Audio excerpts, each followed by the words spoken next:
Hello friends, welcome to உண்மையும் பொய்மையும். நம்ம சேனலில் வரக்கூடிய எல்லா வீடியோக்களும் தொடர்ந்து பார்க்க நம்ம சேனலை சப்ஸ்கிரைப் பண்ணி பெல் பட்டனை ப்ரெஸ் பண்ணிக்கணும். இன்றைக்கு நம்ம பேச பொருளாக எடுத்துக்கிற தலைப்பு தமிழகத்துக்கு மிக முக்கியமான ஒரு தலைப்பு. அதாவது காவிரி நீர் அமைப்பு தமிழகத்துக்கு கர்நாடகா 3500 கியூசெக்ஸ் 15 நாளுக்கு தொடர்ந்து நீர் திறந்து விடணும்னு ஒரு தீர்ப்பு கொடுத்துருக்காங்க. கியூசெக்ஸ் அப்படிங்கிறது கனஅடி, 3500 கனஅடி ஒரு நொடிக்கு திறந்து விடணும், தொடர்ந்து 15 நாளைக்கு திறந்து விடணும் அப்படின்னு சொல்லி ஒரு தீர்ப்பு கொடுத்துருக்காங்க. அந்த தீர்ப்பு கொடுத்தோடு மட்டும் இல்லாமல் இதை மெஷர் பண்றது வழக்கம் போல தமிழ்நாட்டிற்குள்ள பில்லிகுண்டுல கன அடிக்கு நொடிக்கு 3500 கன அடி தண்ணி வரணும் அப்படின்னு சொல்லி அந்த தீர்ப்புல கொடுத்துருக்காங்க. அப்ப இது ஒரு நல்ல ஒரு தீர்ப்பு தான். இது இப்ப எதிர்கட்சி தலைவராக இருக்கிற ஸ்டாலின், எடப்பாடி பழனிசாமியும் அவர்கள் சொல்ற அந்த வழிமுறை சரின்னு சொல்ற மாதிரி தான் இந்த நடவடிக்கையும் நடந்தது. கர்நாடகா நான் தண்ணி திறந்து விட மாட்டேன்னு சொல்லுது. வழக்கம் போல சட்டப்படி என்ன நடவடிக்கைகள் எடுக்க வேண்டுமோ அதை எடுத்து ஒரு தீர்ப்பு வந்தா தான் நமக்கு தண்ணி வருங்கிறத இது மறுபடியும் நிரூபிச்சிருக்கு. கர்நாடகாவோட வாதம் என்னவா இருக்குன்னா, காவிரி நீர்பிடிப்பு பகுதிகளில் மழை குறைய பெஞ்சதுனால என்னோட டேம்ஸ், அதாவது என்னோட நீர்நிலைகள், நீர்த்தேக்கங்கள்லாம் தண்ணி ரொம்ப கம்மியா இருக்கு, என்னால தண்ணி திறந்தே விட முடியாது.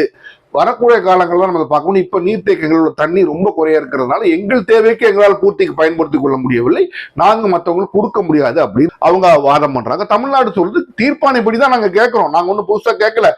சுப்ரீம் கோர்ட்டு உச்ச நீதிமன்றம் ஒரு தீர்ப்பானை கொடுத்துருக்கு, அந்த தீர்ப்புப்படி எங்களுக்கு தண்ணி கொடுங்க தான் நாங்க கேட்கிறோம். தமிழ்நாடு ஆர்கியூ பண்ணுது. அப்ப உனக்கு வேண்டாம் எனக்கு வேண்டாங்கிற மாதிரி இந்த நொடிக்கு 3500 கனஅடி தொடர்ந்து 15 நாளுக்கு பில்லு கிண்டுலுவில் மெஷர் பண்ற அளவிடுற மாதிரி தொடர்ந்து விடணும்னு சொல்லி அந்த காவிரி நீர் தீர்ப்பாயம் சொல்லுது. அப்போ இந்த தீர்ப்பு வந்த உடனே கர்நாடகாவில் வழக்கம் போல அங்க உள்ள ஃபார்மர்ஸ், அங்க உள்ள விவசாயிகள் எல்லாம் சேர்ந்து இது எப்படி கொடுக்க முடியும், எங்களுக்கே தண்ணி இல்லை அப்படின்னு ஏதோ காவேரி அவங்க அப்பா வீட்டு சொத்து மாதிரி அவங்க அங்க போராட்டம் நடத்திக்கிட்டு இருக்காங்க. அப்போ இந்த போராட்டத்தை நம்ம மேலாட்டமா பார்க்கும்போது நமக்கு என்ன தெரியுது அப்படின்னா, அப்ப தமிழகத்தோட எதிர்கட்சி தலைவர்கள் இத்தனை வருஷமா ஆண்டுகிட்டு அதிமுக திமுக சொல்றது சரிதான், பல வருஷமா ஆண்டுகிட்ட பேசி பலன் இல்லை, தீர்ப்பாயம் தீர்ப்பு கொடுத்தா தான், அது சுப்ரீம் கோர்ட் தீர்ப்பு கொடுத்தா தான் இவங்க இம்ப்ளிமெண்ட் பண்ணுவாங்க, நாங்க பல வருஷங்களா பேசி பலன் இல்லாமல் போய்விட்டது அப்படிங்கறத உணர்த்துவதாகத்தான் அவங்க சொல்ற சரின்னு சொல்ற மாதிரி தான் இருக்கு. அப்ப இந்த சூழ்நிலையை தான் நம்ம என்ன பார்க்கணும்னா, கர்நாடகா என்ன சொல்லுது, இதற்கு மேல நாங்க இதை ஏற்றுக்கொள்ள மாட்டோம், இதற்கு மேல நாங்க மேல்முறையீடு போறோம் அப்படின்னு சொல்றாங்க. அப்ப இந்த தீர்ப்பாயத்தின்படி கிட்டத்தட்ட 15 நாட்கள் அப்படி தண்ணி வந்தா எவ்வளவு வரணும்னா 4 TMC கிட்ட தண்ணி வரும் தமிழ்நாட்டுக்கு அப்படின்னு சொல்றாங்க. அப்போ இந்த தீர்ப்புக்கு மேல அவங்க மேல்முறையீடு போறது இப்ப உறுதியாயிருச்சு. காவிரி மேல்முறையீடு தீர்ப்பாயத்துக்கு நாங்க அப்பீல் பண்ண போறோம் அப்படின்னு சொல்லிட்டாங்க. DK சிவகுமார் அவர்களே சொல்லிட்டாரு. அப்போ பிரச்சனை சட்ட ரீதியா போய்கிட்டு இருக்கு அப்படின்னு அர்த்தம். இப்ப இந்த விஷயம் பேச்சுவார்த்தைக்கு இனி இடம் இல்லை அப்படிங்கறதுனால சட்ட ரீதியா போயிருச்சு. ஏன்னா ஒரு தீர்ப்பு வந்துருச்சு, அந்த தீர்ப்பு இவ்வளவு தண்ணி கொடுக்கணும் அப்படின்னு வந்துருச்சு, நாங்க அது கொடுக்க மாட்டோம்னு கர்நாடகா இனி மேல போக போறோம்னு சொல்லுது.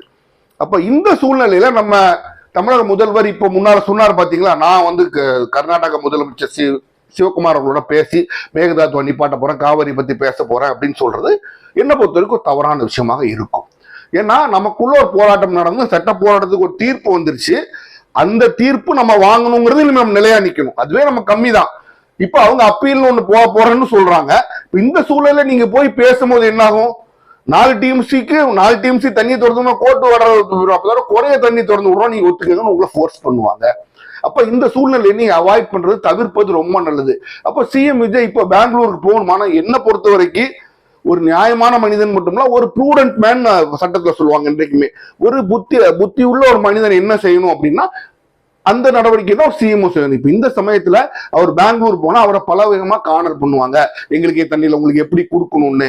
அப்ப அப்படி ஒரு சூழ்நிலையில் வரும்போது அது ஒரு தேவையில்லாத ஒரு விஷயம், தர்ம சங்கடத்தை கொண்டு நமக்கு தமிழ்நாட்டுக்கு கொடுக்குற மாதிரி ஆகும். அது மட்டும் இல்ல, இப்போ நம்ம சாம பேர தான தண்டத்துக்கு போயிட்டோம், கோர்ட்டுக்கு போய் தான் நமக்கு தீர்ப்பு வரும்னு சொல்லி நம்ம கோர்ட்ல போய் அந்த தீர்ப்பாயத்துக்கு போய் அந்த தீர்ப்பு வாங்கிட்டோம். வாங்கினதுக்கு அப்புறம் நம்ம பேச்சுவார்த்தை நடத்தணும்னா ஒரு பக்கம் தீர்ப்பாயத்தை என்ன பொறுத்த வரைக்கும் நம்ம என்னையா அவனுங்க நம்ம கஷ்டப்பட்டு ஆரப்பட்ட இவன் போய் பேசி குறைச்சிட்டான்னு சொல்லி நம்ம தீர்ப்பாயத்தையே நம்ம அசிங்கப்படுத்துற மாதிரி ஒரு நடவடிக்கையா கூட அது தீர்ப்பாயம் எடுக்க நாளைக்கு வருங்காலங்கள் நமக்கு அது மாறலாம். அதனால இந்த சூழ்நிலையில ஒரு ஃபேவரபிள்னு சொல்றதோட பரவலாத ஒரு ஆர்டர் தமிழ்நாட்டுக்கு கிடைச்சிருக்கு, ஏதோ கிடைச்சிருக்கு. அந்த ஆர்டரை கூட அவங்க மாத்திரம் அப்பீல் போறான்னு சொல்ற இந்த சூழ்நிலையில மாண்புமிகு தமிழக முதலமைச்சர் விஜய் அவர்கள் நிச்சயமாக கர்நாடக முதலமைச்சர் திரு சிவகுமார் அவர்களை பார்க்க கூடாது. எனக்கு அதெல்லாம் இந்த லெட்டர் அண்ட் ஸ்பிரிட் அப்படின்னு சொல்லுவாங்க ஆங்கிலத்துல, என்ன சொல்லியிருக்கோ அதுபடி எனக்கு நான் அந்த டிஎம்சி தண்ணியை திறந்து விடுங்கிற நிலையா நிக்கணும். நின்னாதான் தமிழகத்தோட உரிமை கொஞ்சமாச்சும் பாதுகாக்கப்படும். பாருங்க, அது நான் சொல்றது உண்மைங்கிற மாதிரி டி.கே. சிவகுமார் சொல்றாரு. என்ன சொல்றாரு, இங்க விஜய் வரும்போது விஜய் கூப்பிட்டு நான் காவேரி படுகையெல்லாம் காப்போம், எங்களுக்கே தண்ணி இல்லைங்கிறத காப்போம். அப்போ உங்களை வச்சு அங்க ஒரு படம் ஓட்ட தயாராயிட்டாங்க. பொதுவா உங்களுக்கு தான் படம் ஓட்டி பழக்கம். நீங்க தான் எல்லா இடத்துலயும் படமா ஓட்டி அந்த படத்தை காமிச்சே பேசுவேன், வேலை ஒண்ணு செய்ய படத்தை காமிச்சே பொல போட்டுறவங்க. இப்போ சிவகுமார் உங்களை வச்சு ஒரு படத்தை ஓட்ட போறேன்னு முதல்ல சொல்லிட்டாரு. தமிழக முதலமைச்சர் விஜய் வரும்போது அவரை காவிரி படையெல்லாம் சுத்தி காமிச்சு, ஹெலிகாப்டர் சுத்தி காமிச்சு, பாருங்க தண்ணி இல்லைங்கிற நீர்த்தேக்கங்களையும் காமிச்சு எங்களோட உண்மை நிலைமையை நான் அவருக்கு விளக்க போறேன், கர்நாடகத்தோட கஷ்டத்தை சொல்ல போறேன்றாரு. அவரு அல்றதுக்கு நான் தயாராயிட்டேன், தோலை கொடுங்கன்றார். நீங்க போய் தோலை கொடுக்க தயாராகாதீங்க. அப்ப இதுவரைக்கும் ரீல்ஸ் போட்டும் சீன் போட்டு பேர் வாங்கின உங்களை வச்சு சீன் ரெடி பண்ண ஒருத்தர் தயாரா இருக்காரு. போய் மண்டையை கொடுத்து நீங்க அசிங்கப்படுறது பிரச்சனை, தமிழ்நாட்டை அசிங்கப்படுத்தாதீங்க.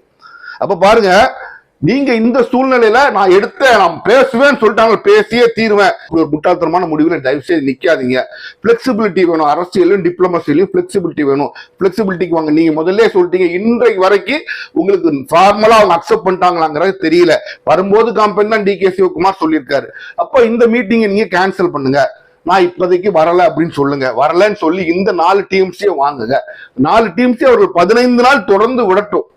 அதற்கப்புறம் நம்ம மற்ற விஷயங்களை பேசலாம். அப்பதான் கரெக்டா இருக்கும்.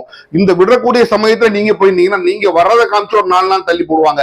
உங்க பேர் என்ன சொல்லுவாங்க, இப்ப திறக்க முடியாது, கொஞ்சம் பொறுங்க, தமிழ்நாடு சிஎம் வர்றாரு, நான் அவங்கள்ட்ட பேசிக்கிறோம்னு சொல்லுவாங்க. அதற்கான வாய்ப்பை கொடுக்காதீர்கள். இப்பொழுதே நான் பெங்களூருக்கு போகல, தீர்ப்பாயத்தோட அந்த தீர்ப்பை நீங்க உடனே அமல்படுத்துங்க, நடைமுறைப்படுத்துங்கன்னு சொல்லுங்க. அதுதான் கரெக்டான விஷயமா இருக்கும். அப்ப யோசிச்சு பாருங்க, இது வரைக்கும் நீங்க எங்க பிரச்சனையே இல்லாத விஷயங்கள் மட்டுமே கை காமிச்சு டாட்டா டாட்டான்னு போட்டு வர்றீங்க. இது அப்படி இல்லை. இது நீங்கள் இதுவரைக்கும் செய்த அரசியலுக்கும் நீங்கள் இதுவரைக்கும் காமிச்சிருக்க மெச்சூரிட்டிக்கும் மேற்பட்ட விஷயம். இது அரசியல் இந்திய அரசியல் ஒரு மிகப்பெரிய விஷயத்துல ஒண்ணு காவேரி விஷயம். அப்ப அதை நீங்க அவ்வளவு சாதாரணமா தயவுசெய்து டீல் பண்ணாதீங்க. இப்போ நமக்கு ஒரு தீர்ப்பு வந்திருக்கு, பெரிய அளவுல சாதகமா இருந்தாலும் ஏதோ சாதகமா ஒரு தீர்ப்பு வந்திருக்கு. அப்ப அந்த தீர்ப்பு அவங்க அதுக்கு மேல மேல்முறையீடு போறேன்னு சொன்னும் போது அவங்க நாங்க சண்டைக்கு தயார்னு சொல்றாங்க. அப்ப அந்த சமயத்துல நீங்க அங்க ஐயா தண்ணி கொடு, காவேரி மேகதாது கிட்டாத இது கிட்டாதுன்னு பேசுறது அப்போ அது சரியான ஒரு முறையா இருக்காது. நம்ம முடிவு பண்ணிட்டோம், அப்ப அந்த தண்ணியை நீ 15 நாள் திறந்து விடு, அதுக்கப்புறம் மற்ற விஷயங்களை பத்தி நம்ம பேசலாங்கிறது நீங்க இப்போதைக்கு எடுத்த அந்த முடிவுப்படி ஆகஸ்ட் 3ஆம் தேதிக்குள்ள போறோம்னு சொல்றாங்க. இதை கேன்சல் பண்ணுங்க, போகாதீங்க. அவங்க முதல்ல தண்ணி கொடுக்குறாங்களான்னு பாருங்க. கொடுக்கல அப்படின்னா அவங்களோட என்னன்னு உங்களுக்கு தெரிஞ்சு போயிடும். அப்ப அதுக்கப்புறம் நீங்கள் எடுக்கக்கூடிய நடவடிக்கைகள் முதல்ல யோசிச்சிருந்தா நீங்க இப்பவே இப்படி பண்ணும்போது நான் திணி வரமாட்டேன், வரப்போறேன் அப்படிங்கறது உங்களோட முடிவு. அதுக்கப்புறம் எடுங்க. இப்போ தயவு செய்து பெங்களூருக்கோ கர்நாடகாவில் எந்த பகுதிக்கோ போகாதீங்க. தமிழக முதல்வர் நீங்க ஏன் இப்படி போகாதீங்கன்னு சொல்றேன்னா, இந்த சூழ்நிலையில உங்களை வச்சு அவங்க ஒரு அரசியல் காய் நகர்த்தல் நடத்திட்டு போயிடுவாங்க, தமிழகத்தோட நலன் பாதிக்கப்படும் அப்படிங்கிற ஒரே காரணத்துக்காக தான். அப்போ இந்த தீர்ப்பாயம் போவாங்க அப்படின்னா, மேல்முறையீடு தீர்ப்பாயம் போவாங்கன்னு அதோட நிக்குமா? அதான் மட்டும் இப்ப நிக்க வாய்ப்புல சுப்ரீம் கோர்ட்டு கூட இந்த விஷயம் போகலாம், அதற்கு மேலே சுப்ரீம் கோர்ட்டுக்கு போகலாம். சுப்ரீம் கோர்ட்டுக்கு எந்த விஷயத்தை எடுத்துட்டு போகலாம். அதனால இந்த விஷயம் இப்போதைக்குள்ள முடியுமா அப்படிங்கிறது ஒரு கேள்விக்குறியா இருக்கு. ஆனா சுப்ரீம் கோர்ட் இதுக்கு வாட்டர் ரிலீஸ் பண்ணுங்கிறதுக்கு மேல்முறையீடு தீர்ப்பாயம் உடனே தடை கொடுக்குமா, இல்ல அதே அளவு ரிலீஸ் பண்ண சரி கொஞ்சமா ரிலீஸ் பண்ணு சொல்லுமான்னு தெரியாது. அப்போ இதுல என்ன காமிக்குது அப்படின்னா, அதிமுகவும் திமுகவும் அரசியல் முதிர்ச்சின்னு சொல்ற அரசியல் அனுபவத்தை காமிக்குது. 60 வருஷமா அவங்க தான் மாத்தி மாத்தி ஆண்டுட்டு இருக்காங்க. இவங்கள்ட்ட எப்பா பேசி சலிச்சு போச்சுப்பான்னு சொல்லி சலிச்சு போற அளவுக்கு காவேரி விஷயத்த தமிழகத்துல உள்ள 2 கட்சிகளும் பேசி முடிச்சுட்டாங்க. முடிச்சுதான் இவன்ட்ட இனி பேசி பிரயோஜனம் முடிவுக்கு வந்திருக்காங்க. அப்ப அது ஸ்டேட் பாலிசின்னு சொல்ற விஷயத்தை தயவு செய்து சாதாரணத்துல மாத்தாதீங்க. அதுனா திமுக அதிமுக செய்யறது நான் செய்வேன் அப்படின்னு செய்யாதீங்க. சில நல்ல விஷயங்கள் அவங்களும் செஞ்சிருக்காங்க. அந்த நல்ல விஷயங்கள் நாட்டுக்கு நல்ல நலன் பயக்கக்கூடியதாக இருந்தால் நீங்க அதை கண்டினியூ பண்ணுங்க. இப்ப நீங்க பேச்சுவார்த்தை நடத்தணுங்கிறது எல்லா விஷயத்துக்கும் பேச்சுவார்த்தை நடத்தணும் சொல்யூஷனாக இருக்காது. சில விஷயங்கள் செய்ய மாட்டோம் அப்படின்னா பேச மாட்டோம் அப்படின்னு இருக்கணும். உதாரணத்துக்கு டெரரிசம் விஷயத்துல இந்தியா என்னைக்குமே காங்கிரஸ் ஆகட்டும் பிஜேபி ஆகட்டும் காஷ்மீர் விஷயத்தை குறித்து பாகிஸ்தானோட பேச்சுவார்த்தை நடத்த மாட்டோம். ஸ்டேட் பாலிசி யாரும் மாற்றக்கூடாது. காங்கிரஸ் பேசிச்சாலும் நான் பேசுறேன், பிஜேபி சொல்லிச்சா கிடையாது. அப்ப ஸ்டேட் பாலிசி ஒவ்வொரு மாநிலத்துக்கும் ஒரு கொள்கை இருக்கும், ஒரு நாட்டுக்கு ஒரு கொள்கை இருக்கும். அந்த முக்கியமான கொள்கைகள் நம்ம என்றைக்குமே யார் ஆட்சிக்கு வந்தாலும் மாற்றி கொடுக்க கூடாது. அப்ப இவங்க எடுத்த அந்த கொள்கை என்ன, பேச்சுவார்த்தை தேவையில்லைங்கிற கொள்கை. அப்ப நீங்க உழவு பெரிய 30-35 வருஷமா இருக்கிற அந்த கொள்கையை நீங்க மாத்த போறீங்கன்னா அது நீங்க ரொம்ப தீவிரமா யோசிச்சு செய்ய வேண்டிய விஷயம். நீங்க மட்டும் நான் எனக்கு தோணுது நான் செய்வேன் செய்யக்கூடாது. அதோட சாதக பாதகங்களை பார்க்கணும். ஏன்னா அவங்க எடுத்த டெசிஷன் சரியா தவறான பார்க்கணும். கிட்டத்தட்ட சரியும் தான் வந்திருக்கு. சரியாவே தண்ணி கொடுக்காத கர்நாடகாவை இன்னைக்கு கழுத்தை பிடிச்சி இவ்வளவு தண்ணி கொடுக்கும் சுப்ரீம் கோர்ட்டே சொல்ல வச்சுட்டாங்க. அப்ப அவர்கள் எடுத்த அந்த முடிவு சரி அப்படிங்கறத அந்த 2 கட்சிகள் நிரூபிச்சுட்டாங்க. அப்ப நீங்க அதை மாற்ற முயற்சி பண்ணும்போது ரொம்ப யோசிச்சு தான் பண்ணணும். அதெல்லாம் நீங்க யோசிச்சுக்கங்க. இந்த மேகதாது விஷயத்தை நீங்க எப்படி டீல் பண்ண போறீங்கிறத எக்ஸ்பர்ட்ஸோட உட்கார்ந்து பண்ணணும். பட் இந்த சமயத்துல மிக முக்கியமான விஷயம், தமிழக விவசாயிகளுக்கு ஓரளவுக்காச்சும் அந்த 3500 கியூசெக்ஸ் தண்ணியாச்சு வரணும்னு தீர்ப்பு வந்திருக்கு. இந்த சமயத்துல நீங்க போய் உட்கார்ந்து அவர்கிட்ட பேசி உங்களை காமிச்சு அவங்க எதுவும் வேற எதுவும் பண்ணாம வந்ததே வந்துட்டீங்க கொஞ்சம் குறைச்சு விட்டு போங்கன்னு சொல்லி உங்களுக்கு தலையில ஒண்ணு வச்சு போகாம இருக்கிறதுக்கு நீங்க அங்க போகாம இருக்கிறது நல்லது. அதனால என்னுடைய ஒரு ரெக்வஸ்ட், ஒப்பீனியன் சொல்றதோட என்னுடைய ஒரு தாழ்மையான வேண்டுகோள் என்ன, தயவு செய்து கர்நாடகாவிற்கோ பெங்களூருக்கோ செல்லாதீர்கள். முதலில் அவர்கள் அந்த காவிரி மேலாண்மை தீர்ப்பாயம் சொன்ன அந்த 3500 கியூசெக் தண்ணியை 15 நாளைக்கு ரிலீஸ் பண்ணட்டும். அதற்கப்புறம் நீங்க பேசணுமா இல்லையாங்கிறது நீங்க முடிவு பண்ணிக்கங்க. அதுதான் சரியான முடிவாக இருக்கும். மீண்டும் சந்திப்போம்.